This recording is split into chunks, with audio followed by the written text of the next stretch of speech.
উগ্রবাদী সন্ত্রাসী ইসকনকে নিষিদ্ধ করতেই হবে, করতেই হবে, করতেই হবে। মুসলিম বিদ্বেষী কোন নিউজ যদি করা হয়, দেশদ্রোহী দেশ বিদ্বেষী কোন নিউজ যদি করা হয়, বাংলাদেশের মাটিতে প্রথম আলো পত্রিকা চলতে দেওয়া হবে না। প্রথম আলো পত্রিকা বাংলাদেশে নিষিদ্ধ করতে হবে। ইসকনের পক্ষে কোনো দালালি চলবে না। বিএনপির মহাসচিবকে বলবো, ইসকনের পক্ষে নাক গলাবেন না, মায়া কান্না দেখাবেন না। যদি দেখান, ভবিষ্যতে আপনাদের রাষ্ট্র ক্ষমতা নিয়ে যে স্বপ্ন দেখছেন সেটা ঘুমের মধ্যেই শেষ হবে, বাস্তবে তার রূপ দেখতে পারবেন না। ইসকন হচ্ছে বাংলাদেশের উগ্রবাদী একটি জঙ্গি সংগঠন। ইসকনকে আমাদের খুব ভালো করে চিনতে হবে। ইসকনের জন্ম হয়েছে আমেরিকাতে। কোথায়? আমেরিকাতে। কিন্তু ইসকন পরিচালনা করে ভারত। ইসকন সম্পূর্ণ পরিচালনা করে ভারত। আপনারা গতকালকের নিউজ দেখেছেন, রংপুরে হিন্দুদের সংগঠন হিন্দু বৌদ্ধ খ্রিস্টান ঐক্য পরিষদের পক্ষ থেকে বলা হয়েছে যে ইসকন এটা হিন্দুদের কোনো সংগঠন না। তার মানে হচ্ছে হিন্দুরাও ইসকনকে পছন্দ করে না। ইসকন হচ্ছে উগ্রবাদ, ইসকন হচ্ছে সন্ত্রাসী। এই ইসকনের মূল টার্গেট হচ্ছে বাংলাদেশের একটা অঞ্চলকে দখল করে ভারতের রাজ্য পরিণত করা। আপনারা ইউটিউবে চার্জ দিয়ে দেখবেন, ইসকনের ব্যাপারে উলামায়ে কেরাম আজকে নয় ৫-৭ বছর আগের থেকে ইসকনের বিরুদ্ধে বক্তব্য দিচ্ছে। জাতি সচেতন হয় নাই। আর ফ্যাসিস্ট জালেম সরকার ইসকনের দোসর হয়ে বাংলাদেশে তাদেরকে দুধ কলা দিয়ে লালন পালন করেছে, যার কারণে ইসকন এত বড় আসপত্তা পেয়েছে। আজকে ইসকন বাংলাদেশে বলে যে তারা মুসলমানদের সঙ্গে খেলতে চায়, উলামায়ে কেরামের সঙ্গে তারা খেলতে চায়। ইসকন বাংলাদেশের মতো ৯৯ মুসলিম রাষ্ট্রের মধ্যে তারা এটাকে হিন্দু ভারতের রাষ্ট্র মনে করেই তারা এই দুঃসাহস পেয়েছে একজন আইনজীবীকে, সাইফুল ইসলাম তার মতো একজন আইনজীবীকে আদালত চত্বরের মধ্যেই গরুর মতো জবাই করে হত্যা করেছে। এই সাহস তারা কোথায় পেল? একদিন দুই দিনে তাদের এই শক্তি আর এই সাহস হয় নাই। মনে রাখতে হবে, বর্তমান বাংলাদেশের এই পরিস্থিতিতে এই সময়ের মধ্যে যদি ইসকনকে উগ্রবাদী হিন্দুত্ববাদী সন্ত্রাসী সংগঠন ইসকনকে যদি বাংলাদেশে যদি নিষিদ্ধ করা না হয়, আগামীর বাংলাদেশ ভয়ঙ্কর রূপ ধারণ করবে। মুসলমান মাথা উঁচু করে কথা বলতে পারবে না।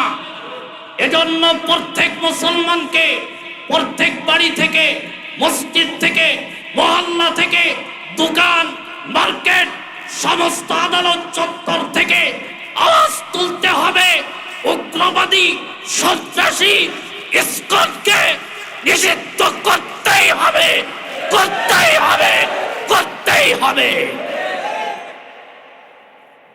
ইসকনের ব্যাপারে কোন প্রকার ছাড় চলবে না। বর্তমান সরকারও এ ব্যাপারে শক্ত আছে। বাংলাদেশের জনগণ যদি আপনারা সরকারের পাশে দাঁড়ানোর যদি বদ্ধপরিকল্পনা যদি আপনারা নিতে পারেন, ইনশাআল্লাহ সরকারের মাধ্যমে এই সন্ত্রাসী সংগঠন ইসকনকে বাংলাদেশে নিষিদ্ধ করা হবে। ইসকনের আরেক দোসর হচ্ছে কাদিয়ানি, যারা আমার রাসূলের দুশমন। বাংলাদেশে সরকারের আমলেই কাদিয়ানি এবং ইসকনকে আমরা নিষিদ্ধ করতে চাই। আমরা সরকারকে স্পষ্ট ভাষায় বলে দিতে চাই, এই ভারতের রয়ের দালাল যারা বাংলাদেশকে দখল করে ভারতের রাজ্যে পরিণত করতে চায়, এই সন্ত্রাসী ইসকনকে নিষিদ্ধ করেন। বাংলাদেশের ১৬ কোটি মুসলমান সরকারের পক্ষে আছে ইনশাআল্লাহ। আপনাদের সেজন্য যদি ডাক দেওয়া হয়, বৈষম্য বিরোধী ছাত্র আন্দোলনে যেভাবে দল মত ধর্ম বর্ণ নির্বিশেষে ময়দানে ঝাঁপিয়ে পড়ে জালেমকে বিতাড়িত করে বাংলাদেশকে কলঙ্ক মুক্ত করেছেন। এই ইসকনকে বাংলাদেশ থেকে বহিষ্কার করে তাদেরকে নিষিদ্ধ করে বাংলাদেশকে স্বাধীন বাংলাদেশ ঘোষণা আবারও করতে হবে। রাজি আছেন? রাজি আছেন তো সবাই? দ্বিতীয় আরেকটি কথা বলতে চাই, এই ইসকনের আরেকটি দালাল, আরেকটি মিশন হচ্ছে ভারতের দালাল হয়ে বাংলাদেশে একটি গণমাধ্যম কাজ করছে, তার নাম হলো প্রথম আলো। এই প্রথম আলো বিগত দিনে, অতীতে তাদের ইতিহাস ভুলে গেলে চলবে না। প্রথম আলো রাসূল সাল্লাল্লাহু আলাইহি ওয়াসাল্লামকে নিয়ে ব্যঙ্গচিত্র করেছিল, যা বর্তমান মুসলমানদেরকে নিয়ে করতেছে। সেদিন আন্দোলন হয়েছিল, প্রথম আলো পত্রিকাকে বন্ধ করে দেওয়ার মতো অবস্থা সৃষ্টি হয়েছিল। প্রথম আলো পত্রিকা মাপ চাওয়ার পরে বাইতুল মুকাররমের সাবেক খতিব ওবাইদুল হক রহমাতুল্লাহি আলাইহি তার সুপারিশের মাধ্যমে তাকে ক্ষমা করা হয়েছে। কিন্তু প্রথম আলোকে সতর্ক করে দিতে চাই, মুসলিম বিদ্বেষী কোন নিউজ যদি করা হয়, দেশদ্রোহী দেশ বিদ্বেষী কোন নিউজ যদি করা হয়, বাংলাদেশের মাটিতে প্রথম আলো পত্রিকা চলতে দেওয়া হবে না। প্রথম আলো পত্রিকা বাংলাদেশে নিষিদ্ধ করতে হবে। কোন মুসলমান তার টাকা দিয়ে কিনবেন না। প্রথম আলো পত্রিকা পেলে জুতার নিচে পিষ্ট করতে হবে। রাজি আছেন তো? আর একটি কথা বলতে চাই, শুনে রাখেন, বর্তমানে যে সমস্ত দল ইসকনের দালালি শুরু করেছেন, আমি স্পষ্ট ভাষায় নাম বলে দিতে চাই। বিএনপির ঊর্ধ্বতন কিছু কর্মকর্তা দেখা যাচ্ছে নাক গলাচ্ছেন ইসকনের পক্ষ নিয়ে। মনে রাখতে হবে, বাংলাদেশের মানুষ 16টি বছর জুলুম নির্যাতন সহ্য করার পরেও ফ্যাসিস্ট আওয়ামী লীগকে ছাড় দেয় নাই। এদেশের জনগণ বিএনপির কেউ ছাড় দিবে না যদি আপনারা জনগণের বিপক্ষে কোনো অবস্থান নেন। স্পষ্ট কথা, ইসকনের পক্ষে কোনো দালালি চলবে না। বিএনপির মহাসচিবকে বলবো, ইসকনের পক্ষে নাক গলাবেন না, মায়া কান্না দেখাবেন না। যদি দেখান, ভবিষ্যতে আপনাদের রাষ্ট্র ক্ষমতা নিয়ে যে স্বপ্ন দেখছেন, সেটা ঘুমের মধ্যেই শেষ হবে, বাস্তবে তার রূপ দেখতে পারবেন না। ইসকনের সঙ্গে বাংলাদেশের জনগণের কোনো সম্পর্ক নাই। ইসকন বাংলাদেশের শত্রু, দেশের শত্রু, মুসলমানের শত্রু। তারা জাতীয় গাদ্দার, এদেশের তারা ধর্মদ্রোহী, দেশদ্রোহী। ইসকনের সঙ্গে বাংলাদেশের কোন নাগরিকের কোনো সম্পর্ক চলবে না। যারা সম্পর্ক করতে চাইবে তারাও বাংলাদেশে টিকতে পারবে না। তাদের ঠিকানা দাদার দেশ দিল্লি চলে যাও।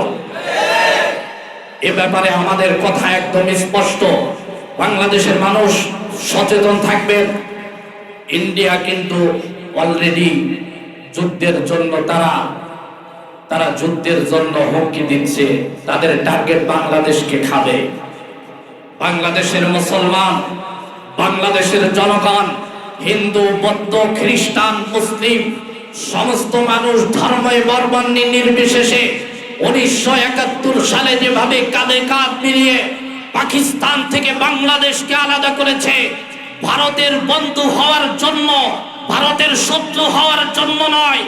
বন্ধুর ভেষ ধরে ভারত যদি কোনো পায়তারা করে, প্রয়োজনে ভারত বিরোধী আন্দোলন হয়ে জিহাদের প্রয়োজন হলে বাংলাদেশের মুসলমান তাও করতে রাজি আছে। কিন্তু আমরা কোন দেশকে প্রভু মানতে রাজি নয়, ভারতের গোলামি করতে রাজি নয়। মুসলমান আল্লাহর গোলাম, আল্লাহর গোলামি করে বাঁচতে চাই। আমরা কোন রাষ্ট্রের গোলামি করতে চাই না। রাজি আছেন তো ইনশাআল্লাহ? প্রত্যেক মহল থেকে, প্রত্যেক ব্যক্তি, প্রত্যেক গোষ্ঠী, প্রত্যেক সমাজ এ ব্যাপারে সচেতন থাকবেন। কামরাঙ্গীরচরেও যদি কোনো ইসকন নেতাকে পান, ইসকনের কোনো দালাল পান, ইসকনের কোনো কর্মী পান, বিসমিল্লাহ ছাড়া পিটায়া পুলিশের হাতে সুপর্দ করতে হবে। আল্লাহ প্রত্যেককে বুঝার, আমল করার তৌফিক দান করেন। সম্মানিত মুসল্লিন ইকরাম, আল্লাহ আমাদের দেশকে হেফাজত করেন। দেশকে আল্লাহ তাআলা সকল ষড়যন্ত্র থেকে মুক্ত রাখেন। আল্লাহ তাআলা প্রত্যেককে বোঝার, আমল করার তৌফিক দান করেন। ইসলাম বিরোধী আপনাদের স্লোগান, আপনাদের কথা, লিখনি, সবকিছু আপনার যত মাধ্যম আছে আপনাদের বর্তমান নেটের যুগ, এই নেটের মাধ্যমে ফেসবুক, ইউটিউব, তারপরে আপনার ইমো, ভাইবার, যা কিছু যে যা চালান সবকিছু মাধ্যমে সব জায়গায় আওয়াজ একটাই তুলবেন, ইসকন নিষিদ্ধ চাই, ইসকন নিষিদ্ধ চাই। পারবেন তো ইনশাআল্লাহ? সবাই পারবেন তো? জুমার দিনে আপনাদের মসজিদের বয়ানগুলা রেকর্ড হয়, এগুলা শেয়ার দিয়া তারপরে জাতিকে এগুলা দেখার সুযোগ করে দিবেন।